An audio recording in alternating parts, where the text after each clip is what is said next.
Biji durian diketahui memiliki kandungan karbohidrat sebesar 46,2%, protein sebesar 2,5%, lemak sebesar 0,2%, dan kandungan air yang tinggi yaitu mencapai 51%. Asam lemak pada durian terbagi menjadi asam lemak jenuh dengan kandungan yang lebih tinggi berupa asam palmitat, asam stearat, serta asam lemak tidak jenuh berupa asam palmitoleat, asam oleat, asam linoleat, dan asam linoleat.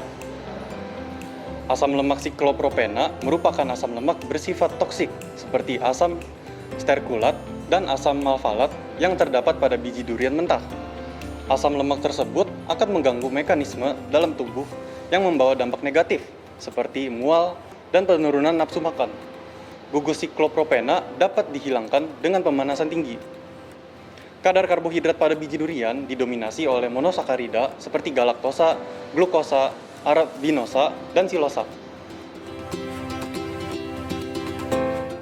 Kopi merupakan minuman hasil seduhan biji kopi yang dapat diperoleh dari tanaman kopi dengan genus Coffea dan famili Rubiaceae.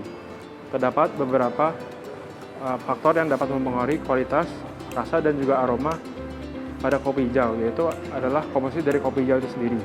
Komposisi dari kopi hijau terdiri dari karbohidrat sebesar 60%, lipida atau lemak sebesar 8-18%, dan juga protein sebesar 10-15%. Terdapat dua jenis karbohidrat yang terdapat pada kopi hijau, yaitu karbohidrat tidak larut dan juga karbohidrat larut. Karbohidrat tidak larut contohnya adalah polisakarida sebesar 50%, dan karbohidrat larut contohnya adalah monosakarida dan disakarida sebesar 10%. Monosakarida seperti glukosa, galaktosa, fruktosa, arabinosa, silosa, dan juga ribosa, dan juga disakarida seperti sukrosa berperan penting dalam pembentukan aroma, rasa, dan juga warna pada kopi. Selanjutnya terdapat dua jenis lemak pada kopi, yaitu asam lemak tidak jenuh seperti asam oleat, asam linoleat, dan juga asam linoleat, dan juga asam lemak jenuh seperti asam palmitat dan juga asam stearat. Asam lemak utama pada kopi hijau adalah asam linoleat sebesar 40-45% dan juga asam palmitat sebesar 25-35%. Selain itu terdapat juga protein pada kopi hijau, yaitu pada asam amino seperti asam aspartat, asam glutamat, asparagina, lisin, dan juga alanin. Terdapat kurang dari 1% asam amino bebas yang berperan penting dalam pembentukan rasa akhir pada kopi. Lalu untuk komponen terakhir yang terdapat pada kopi hijau adalah kafein. Kopi Arabica mempunyai kadar kafein yang rendah sebesar 0,8-1,4%. Sementara kopi Robusta mempunyai kadar kafein yang lebih tinggi sebesar 1,7-4%. Kafein bermanfaat untuk mencegah kantuk, untuk relaksasi, dan juga untuk meningkatkan kesadaran atau perhatian seseorang. Proses pengolahan biji durian dimulai dari pencucian dan pembersihan biji dari daging dan serat-serat sisa yang menempel pada luar biji durian. Hal ini dilanjutkan dengan perebusan biji durian pada suhu 100 derajat Celcius selama 60 menit untuk menghilangkan zat toksin di biji durian berupa asam lemak sikopropena. Jika keluar, asam lemak ini akan menghasilkan warna merah pada air rebusan durian. Kemudian dilanjutkan dengan mendinginkan dan meniriskan durian. Kemudian akan dipotong-potong menjadi bagian lebih kecil untuk diproses pada proses pengeringan dan penyangraian. Tujuannya adalah untuk proses ini dapat berjalan dengan rata dan seluruh biji durian dapat kering dan tersangrai dengan sempurna. Pengeringan dilakukan dengan cabinet dryer dengan suhu 50 derajat Celcius selama 24 jam. Biji durian diletakkan pada loyang-loyang yang kemudian akan dimasukkan ke dalam kabinet dryer dan setelah selesai dilanjutkan dengan proses penyangraian. Penyangraian dapat dilakukan dengan suhu 240 derajat Celcius dalam waktu 48 menit untuk mendapatkan kopi substitusi serupa Robusta dan selama 230 derajat Celcius selama 52 menit untuk mencapai substitusi kopi mirip Arabica. Setelah penyangraian selesai, biji durian akan digiling dengan menggunakan alat penggiling menjadi bubuk yang halus. Kemudian bubuk ini akan diayak menggunakan pengayak dengan ukuran 80 mesh untuk mendapatkan bubuk biji durian yang homogen. Setelah proses ini, biji durian selesai diproses dan dapat dikemas dan disajikan sebagai kopi siap seduh. Pembersihan dari biji durian ini bertujuan untuk membuang sisa-sisa dari daging, buah, dan juga serat yang berasal dari biji durian tersebut. Selain itu, tahap ini juga bertujuan untuk menyeleksi biji durian yang masih bagus kualitasnya ataukah sudah kurang bagus. Cara kita mengetahui kualitasnya adalah biji durian tersebut diapungkan di dalam air. Apabila biji durian tersebut tenggelam, itu artinya biji durian tersebut sudah memiliki kualitas yang kurang baik. Maka dari itu harus kita buang dan kita seleksi. Setelah dari proses seleksi ini, biji durian tersebut akan direbus, yang bertujuan untuk memudahkan pada saat proses pemotongan dan juga berfungsi untuk menghilangkan racun seperti asam sterkulat dan juga asam malvalat. Selanjutnya yaitu ada tahap pengupasan, yaitu tahapan yang bertujuan untuk memisahkan biji durian dari kulit arinya dengan menggunakan pisau.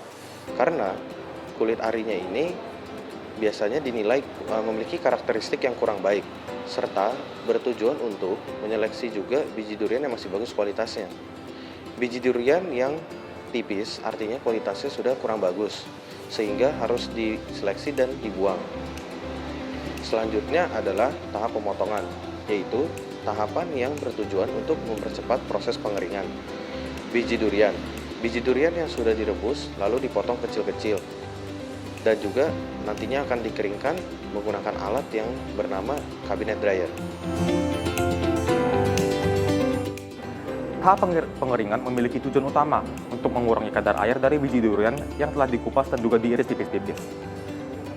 Setelah berada dalam alat pengering selama kira-kira 24 jam, biji durian berubah menjadi kering dan juga kaku. Kadar air yang rendah juga dibutuhkan karena pada tahap selanjutnya yaitu penyangraian menghadapkan biji durian dengan suhu yang cukup tinggi. Jika kadar air dalam biji durian masih cukup tinggi, maka pati dan juga air dalam biji durian akan mengalami gelatinisasi yang menyebabkan biji durian menjadi lengket dan juga sulit untuk disangrai. Nah, penyangraian adalah tahap yang krusial dalam pembentukan aroma dan juga rasa kopi dari biji durian. Komposisi karbohidrat dan juga asam amino pada biji durian yang mirip dengan biji kopi akan mengalami reaksi karamelisasi dan juga reaksi Maillard yang memunculkan aroma, warna, dan juga rasa kopi pada biji durian. Hal ini juga berhubungan dengan pembentukan variasi rasa dan juga aroma seperti variasi kopi Robusta dan juga kopi Arabica. Semakin tinggi suhu dan juga semakin lama waktu penyangraian, maka rasa dan juga aroma kopi akan menjadi semakin mirip dengan Robusta dibandingkan dengan Arabica. Nah, tahap penggilingan adalah tahap yang bertujuan untuk mengecilkan ukuran biji durian yang telah disangrai. Semakin kecil ukuran biji durian yang telah dihaluskan, maka akan semakin mudah untuk dikemas, didistribusikan, dan juga disajikan kepada masyarakat ataupun konsumen. Kehalusan bubuk kopi juga dapat mempengaruhi komposisi konsentrasi dan juga kepekatan kopi yang telah diseduh ataupun direbus.